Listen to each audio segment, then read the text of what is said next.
Hello friends, welcome back to my YouTube channel English with Rimchim Kinsaria.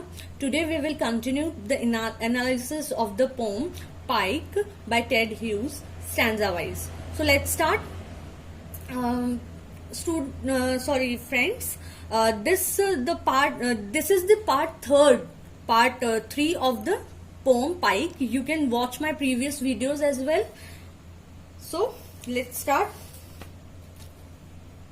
We have completed 5 stanzas. Now we will go through the rest of the stanzas and I'll read the 6th and 7th stanza. With a sad belly and a grin, it was born with, and indeed they spare nobody. 2 6 pounds each, over 2 feet long, high and dry and dead in the willow herb. One jammed past its gills down the other's gullet. The outside eye stared as a vice locks, the same iron in this eye, though its film shrank in death. Friends, let's see the meaning of these 2 stanzas, 6th and 7th. These species are born to kill. Poet जो है घुमा फिरा के वही बात कर रहे हैं कि ये फिशेस जो हैं, ये जो फिशेस हैं, स्पाइक जो इनका नाम है, ये फिशेस तो जन्मी ही किल करने के लिए, मारने के लिए जन्मी है. सो दे स्पेयर नोबडी. वो किसी को नहीं छोड़ती, even of its own kind. भले वो उसकी खुद की उसकी खुद की काइंड की हो, उसकी खुद की प्रजाति की हो, उसको कोई फर्क नहीं पड़ता, वो उनको भी नहीं छोड़ती है. Here he gives another incident where he had to witness 2 pikes of about 2 pounds and 2 feet long goes against each other. While fighting, one enters into the mouth of the other, causing the death to both. आप देख रहे हैं friends कि जो 2 fishes को उन्होंने लड़ते हुए देखा, जो क्या कर रही है, फाइट कर रही है, और एक फिश दूसरे फिश के माउथ में एंटर कर देती है, और जिसकी वजह से क्या होता है, डेथ हो जाती है दोनों फिशेस की.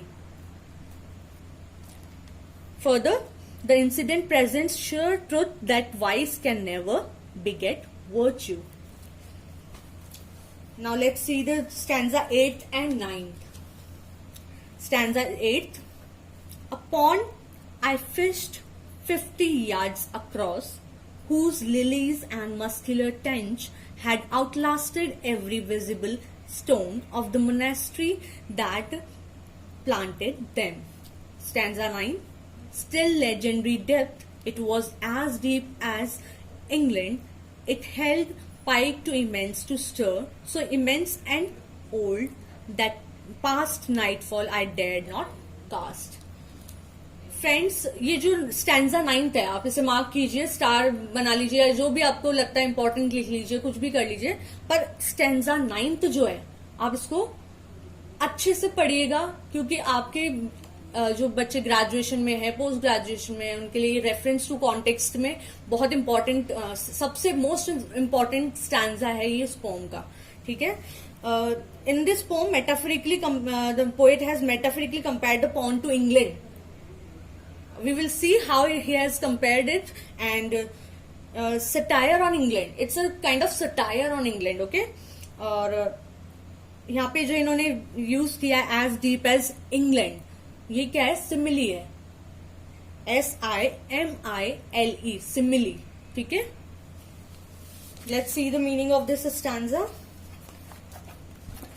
Stanza 8th and 9th speaks about the pond where the poet usually goes fishing. It looks like a fine place for fishing, having spread across 50 yards. It is a very old pond with lilies and tench, has outlived the stones with which the monastery has built them. Legendary depth suggests that the depth of the pond is unclear. जो legendary है pond की, वो क्या बता रही है कि जो डेप्थ है उस पॉन्ड की, वो इनडायरेक्टली जो है वो किसके लिए बात कर रहे हैं, एलिगोरिकली वो क्या बात कर रहे हैं कि जो डेप्थ है, वो इंग्लैंड की जो डेप्थ है वो क्या नहीं है, क्लियर नहीं है. उसी फिश, उसी पॉन्ड की तरह, जिसके पॉन्ड का एग्जाम्पल लेके वो बता रहे हैं कि वो अनक्लियर है, it's unclear. He metaphorically compares the pond to England to imply that both are impenetrable and known to the outsiders only through legends. दोनों impenetrable है और दोनों क्या है, आउटसाइडर्स को क्या पता है, उनकी लेजेंड्स की वजह से उनके बारे में पता है. ठीक है, पोएट यहाँ पे कह रहे हैं. Besides, it has also been a home for many pikes which are so immense and old, provided the poet states that he has never dared fishing after nightfall. It is another see-through to his fear for pike the after of his witnessing a pike killing another pike. ठीक है friends, अब हम देखेंगे 10th और 11th stanza. 10th और 11th stanza में क्या है, let's have a look on them. 10th stanza goes as, but silently cast and fished with the hair frozen on my head, for what might move, for what I might move, the still splashes on the dark pond. आई ये जो आई use किया है, ये किसके लिए, of the पाइक, पाइक की आई के लिए यूज किया है. ठीक है,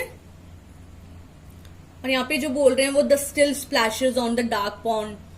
ये डार्क पॉन्ड जो है वो डार्क क्यों है, वो पॉन्ड डार्क क्यों है, गैस कीजिए आप लोग. वो पॉन्ड फ्रेंड्स गैस कीजिए कि वो डार्क क्यों हो सकता है. वो डार्क इसलिए है क्योंकि वहां नाइट की वजह से वो डार्क है.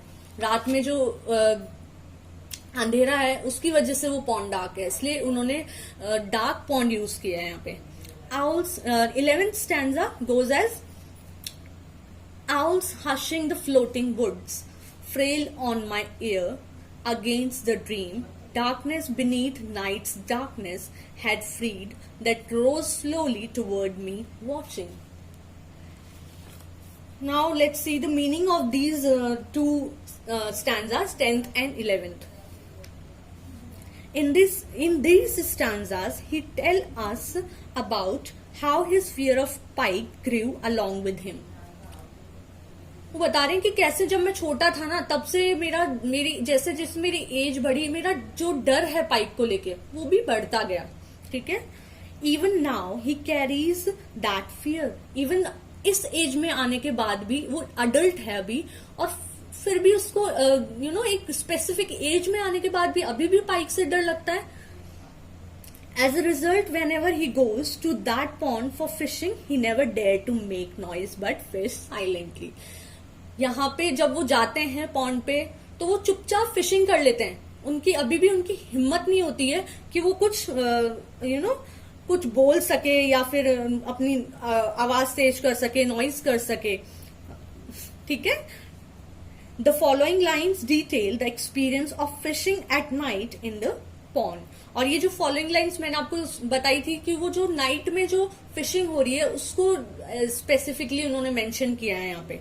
It is not clear if the poet has dreamed of fishing or had he tried his fear of fishing in the pond at night. ये क्लियर नहीं है, अपन श्योर नहीं हो सकते कि उन्होंने सच में फिशिंग की है रात को या फिर उनका ये ड्रीम है. ये क्लियर नहीं है यहाँ पे, इट्स अनक्लियर है. Okay, he illustrates the dreadful experience of fishing with all his hairs frozen on his head. Further, which reflects his fear of what could be moving beneath the water or which eyes would be watching him. Night near the pond unfolds with the owls hushing the woods, which looks like floating due to the extreme darkness. As the darkness of the night unfolds, he proposes that darkness beneath means in in brackets you can write the pikes is freed, or you can you can write this write in your notes or in whatever it is कि भाई ये जो यहाँ पे बोल रहे हैं darkness beneath, यहाँ पे पाइक्स को रेफर कर रहे हैं रेफरेंस दिया है इन्होंने, यहाँ पे पाइक का रेफरेंस दिया है डार्कनेस बीनीथ के थ्रू. और it raises keeping his eyes fixed on the poet as if it is watching his actions. Okay students, आगे हम देखेंगे. एक चीज बहुत इंपॉर्टेंट है कि आप क्या कर सकते हो फ्रेंड्स, की एक चीज कर सकते हो आपकी in the end you can mention that how metaphors, similes, images etcetera has been used in the poem. It will make your answers for graduation students, for post graduation students, it will make your answer more effective. आपका answer बहुत अच्छा बनेगा. इससे आपको marks भी अच्छे आप लोग स्कोर करोगे.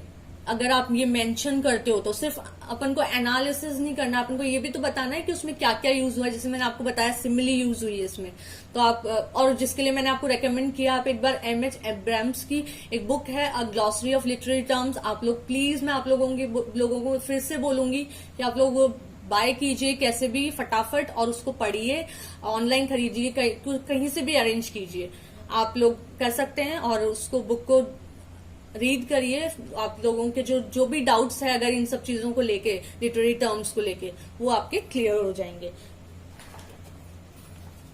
सो हमारा ये जो है पाइक पोम का एनालिसिस जो है वो हमने बहुत अच्छे से गो थ्रू कर लिया है, बहुत अच्छे से चीजों को एकदम क्लियरली देख लिया है. और फिर भी कोई डाउट हो तो आप लोग जो कमेंट सेक्शन है उसमें आप मुझे बता सकते हैं, तो मैं उसको क्लियर करने की कोशिश करूंगी. ठीक है फ्रेंड्स. और so we have completed this poem. Now in the next class will begin with Emily Dickinson. Emily Dickinson is an American poet, and she is she is really fabulous.